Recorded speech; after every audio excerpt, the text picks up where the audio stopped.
আসসালামু আলাইকুম ওয়া রাহমাতুল্লাহ।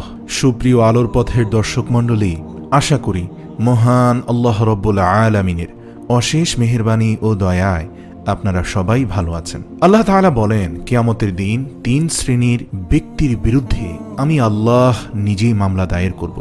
তার মধ্যে এক শ্রেণীর ব্যক্তি হচ্ছে যে ব্যক্তি শ্রমিক ভাড়া করে কাজ করল কিন্তু তার টাকা দেয় নাই, তার পারিশ্রমিক দেয় নাই। আল্লাহ তাআলা বলেন, কিয়ামতের দিন আমি তার বিরুদ্ধে আমি আল্লাহ স্বয়ং উঠে দাঁড়াবো। একবার ভেবে দেখুন, যার বিরুদ্ধে আল্লাহই বাদী হয়ে যাবেন, তার কি আর কোনো সাহায্যকারী থাকতে পারে? কতটা ভয়াবহ পরিস্থিতি হবে তাদের। আল্লাহ বলেন, কেউ তাকে কিয়ামতের দিন সাহায্য করতে ছুটে আসবে না। এই জন্য প্রিয় দর্শক, খবরদার শ্রমিকদের সাথে খারাপ আচরণ করবেন না। আবার শ্রমিক ভাইরাও যারা আছেন, আপনাদের ডিউটি যত ঘন্টা ঠিক তত ঘন্টাই পালন করতে হবে, তা না হলে আপনাদের উপার্জন হালাল হবে না। প্রিয় দর্শক, আমরা আজকে আলোচনা করব রাসূল সাল্লাল্লাহু আলাইহি সাল্লাম এর সাথে তার কর্মচারীর কি ঘটেছিল তা নিয়ে। ইনশাআল্লাহ ভিডিওটি শেষ পর্যন্ত দেখবেন। প্রিয় দর্শক, আমরা অনেক ভাইরা মাইক পেলে বড় বড় ভাষণ দেই, যেমন কাজের মেয়েদের সাথে খারাপ আচরণ করবেন না, শ্রমিকদের অধিকার, নারীদের অধিকার, এরকম অনেক বড় বড় বক্তৃতা আছে। রাসূল সাল্লাল্লাহু আলাইহি সাল্লাম শ্রমিকদের অধিকারের কথা শুধু বক্তব্যের মধ্যেই সীমাবদ্ধ রাখেন নাই, ওনার ব্যক্তিগত জীবনেও সেগুলো ঘটেছে। রাসূল সাল্লাল্লাহু আলাইহি সাল্লামের নিয়োগ করা ওনার শ্রমিক, ওনার দাস, ওনার কর্মচারী সাহাবীর নাম ছিল হযরত আনাস রাদিয়াল্লাহু তাআলা আনহু। হযরত আনাস রাদিয়াল্লাহু রাসূল সাল্লাল্লাহু আলাইহি সাল্লামের ব্যাপারে কি মন্তব্য করেছেন, আজ সেই কথাই শুনব। প্রিয় দর্শক, সাধারণ কর্মচারীরা মালিকের বিরুদ্ধে ভালো কথা বলে না। অনেক মালিক আছে অনেক ভালো, তাদের ব্যাপারে আবার ভালো বলে। সাধারণ কোনো ব্যাপারে যদি আপনি তথ্য নিতে চান, আপনি তার স্ত্রীর কাছ থেকে তথ্য নেন, তার কর্মচারীর কাছ থেকে তথ্য নেন, তার বাড়ির দারোয়ান থেকে তথ্য নেন, তার ঘরের কাজের লোকের কাছ থেকে তথ্য নেন, তার ড্রাইভারের কাছ থেকে তথ্য নেন, তাহলে তার ব্যাপারে আসল সব তথ্য বেরিয়ে আসবে, যারা ২৪ ঘন্টা তার চারপাশ ঘিরে আছে।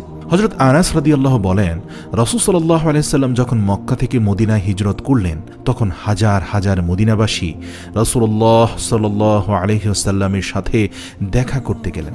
যারাই দেখা করে সবাই রাসূল সাল্লাল্লাহু আলাইহি ওয়াসাল্লামের হাতে কিছু না কিছু হাদিয়া দেয়। সাইয়েদনা আনাস রাদিয়াল্লাহু বর্ণনা করেন, আমার আম্মা জান ও রাসূল সাল্লাল্লাহু আলাইহি সাল্লামের সাথে দেখা করতে আসলেন। তখন আমি ছোট্ট আনাস। আমার আম্মা জান এসে বললেন, ইয়া রাসূলুল্লাহ, মদিনার যারাই আপনার সাথে দেখা করতে আসলো সবাই এসে আপনাকে হাদিয়া দেয়। ইয়া রাসূলুল্লাহ, আমি এতটাই গরীব যে আমার দেওয়ার মতো আপনার কাছে কোনো কিছুই নেই। আমার সাধ্য নেই যে আমি আপনাকে হাদিয়া দিব। আমার কাছে কোনো টাকা পয়সা নেই, আমার তো হাদিয়া দেওয়ার মতো কিচ্ছু নেই। তাই আমি আমার নার ছেঁড়া ধন, আমার কলিজার টুকরা সন্তান এই আনাসকে আপনার হাতে তুলে দিলাম। আমি আমার কলিজার টুকরা সন্তান আনাসকেই আপনাকে হাদিয়া দিয়ে দিলাম।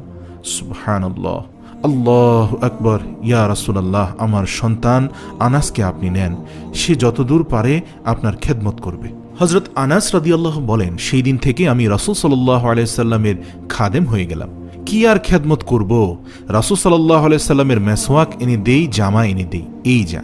10 বছর খেদমত করার পরে রাসূল সাল্লাল্লাহু আলাইহি সাল্লামের খাদেমের মুখে শুনুন রাসূল সাল্লাল্লাহু আলাইহি সাল্লাম কেমন আচরণ করেছেন সাইয়্যিদনা আনাস রাদিয়াল্লাহু এর সাথে।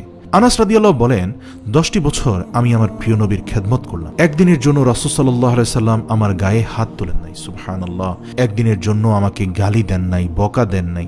একদিনের জন্য আল্লাহর রাসূল বিরক্তির চোখে আমার দিকে তাকান নাই। সুবহানাল্লাহ।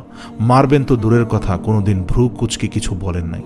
কোনোদিন এটাও বলেন নাই, আনাস এটা কেন করলে আর ওইটা কেন করো নাই।